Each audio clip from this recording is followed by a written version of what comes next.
السلام عليكم ورحمة الله وبركاته. waxaan halkaani waxaan idinka salaamaa dhammaantiin inta ka soo qayb gashay meeshaan anigoo matalaayo jaaliyadda Talyaaniga khaasatan magaalada Roma. dadka maanta inta laga sheegay oo la dhahay Dr. Ali Weyne darajadaas wali ma gaarin qofka gaara darajo lagu magacaabaa waxaan jeclaan lahaa waxa kulanka meesha la isugu yimiday taariikh dheer ayuu leeyahay buugaag badan laga qoray soo ma koobi karno cilmi baaris badan lagu sameeyay dibabka ka dhacaya magaalada Muqdisho ama wadanka khaasatan magaalada Muqdisho lama soo koobi karo waa cilmi badan takhyaar badan iyo aqoon-yahanin badan buugaag ka sameeyay dadka haddaan iraahdo dadka ka dhashay ama u dhashay magaalada ama magaalada u dhashay arintaas ka warhaya aad iyo aad sharaf waxaa ii ah oo maantay aan ku faraxsanahay inaan ka soo qayb galaa shir looga hadlaayo ama arrimo looga hadlaayo waa markii afraad aan imaada gobolka Banaadir sanadla waa shirkan intuu isku soo dubariday ama ka qayb qaadatay ama fikrad ku siyaadisan khayr Allah siyaan lana diinta islaamku waxay leedahay furuucyo badan waxa tan ugu horeyso sadaqo markaad difaacayso dalkaada diinkaada iyo dadkaada markaad difaacayso waa sadaqo qofka Soomaaliga ah Soomaali kale la difaaca islaamnimo la difaaca wuxuu ku baxsado fadhiga oo u yimaada hatta waa sadaqo taariikhda dheer markaan iraahdo waxaa jirto saddexdii ayaa wadankeena Talyaani iyo Ingiriis waxa ka soo laabtay Congo Holanda iyo Ingiriis isku dagaalay oo lagu soo jabshay Ingiriis ayaa wadankeena xeebteena markuu maraayo aragay magaalada ama aqalada ka dhisnay xeebta Muqdisho Ingiriiska markay meeshaas ku soo degteen ayay waxay arkeen dhulka quruxda badan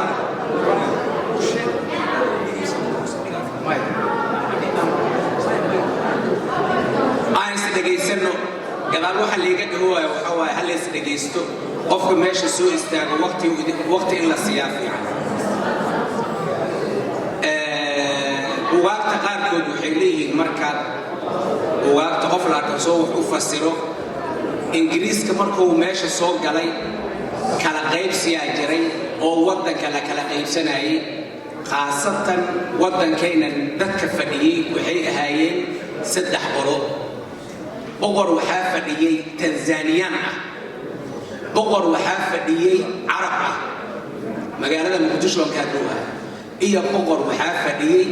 Suldaan Ethiopian waxaan ka hadlayaa 1823 waa la soo mooday Ingiriiski nin la yiraahdo oo fascista loo yaqaan Talyaaniga ama ma taqaana dadka maxaa la dhahaa Soomaaliya mashiin hadda isticmaar ayaa Talyaaniga niman xeebta maray ayay arkeen dadka Ingiriiska ah ee askarta ah ee maraakiibta meesha ku baarkin garaysan waa degteen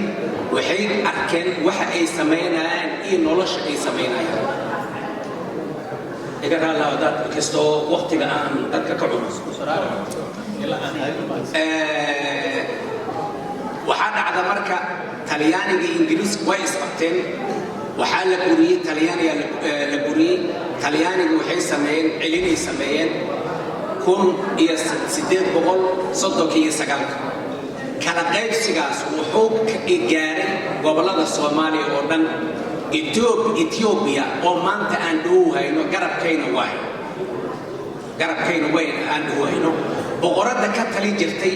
waxaa loo geeyay Zayla Ingiriiska asoo rabo markaas inuu nakala qodqodo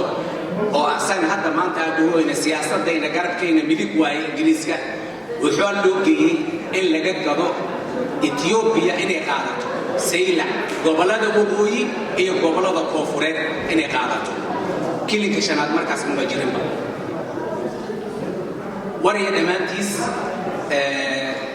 waxaan meeshaan ku fadhino taariikhdaas dheer aad iyo aad u dheer tahay waa buugaag badan waa qofkii waxay u baahan tahay waxbarasho iyo mataqaana qoto dheer waxaan meeshaan u fadhino waxa waaye gobolka Banaadir sidee laga wada dhawaajiyay labada qofood meesha soo martay hortay waxay ka dhawaajiyeen in mataqaana cashuurtana nagala qaado gobolka Banaadir laga qaado wiilkayna saddex jeer wiilka gobolka Banaadir jooga saddex jeer oo dhinta iyo gabadhaba ruuxa jooga gobolka Banaadir mar waxaa dilo al-shabaab mar waxaa dilo dawladda marna iska socota mataqaana xabada iska socoto ku dhinta dhaqaalihi aan ku nagala qaaday waxba noolo qabanaynin dhulkayna aan ku noolo nadaafinaynin gabadhayna maanta dhalayso ama mataqaana qofkayna dhiban inuu isbitaalka gaari karo waa siyaasad kale oo dheer oo ma ahan kale qorage waa mid maskaxeed lagu lahaa marka aanu warka ku sii fogaanaynin waxaan jeclaan lahaa arintaas sida looga bixi karo haq qaadato guryahan aan hadda anaga ku shaqeyno intaasoo sano ka hor ayaa laga soo shaqeeyay anagana waxaan rajaynaynaa shirarka anaga markaan tagay qof aan ahay uma tago inaan markaas result ka gaaro uu tago waxaan u tagaa inaan ku barto ruux facay ah ee ila qaybsan kara fikradeyda inaan ku barto meeshaas ayaan u tagaa idinkan waxaan ku wada rajaynaa sidoo kale shirkan waa soconaa wuxuuna noqon doonaa mid isku xira silsilad isku xigta sida hadda ka rajaynayno boqolkiiba boqol xamar ilaa Yurub aan ilaahno iyo Ameerika adduunka dhan walaalayaal warkii aad ku badan igana raali hada aqoon oo mataqaana saas usoo faahfaahsan ma hayo dadka kale iga dambeeyo mataqaana aqoontu u leh ayaan ku wareejin doonaa insha Allah taala wassalaamu alaykum wa rahmatullahi wa barakatuh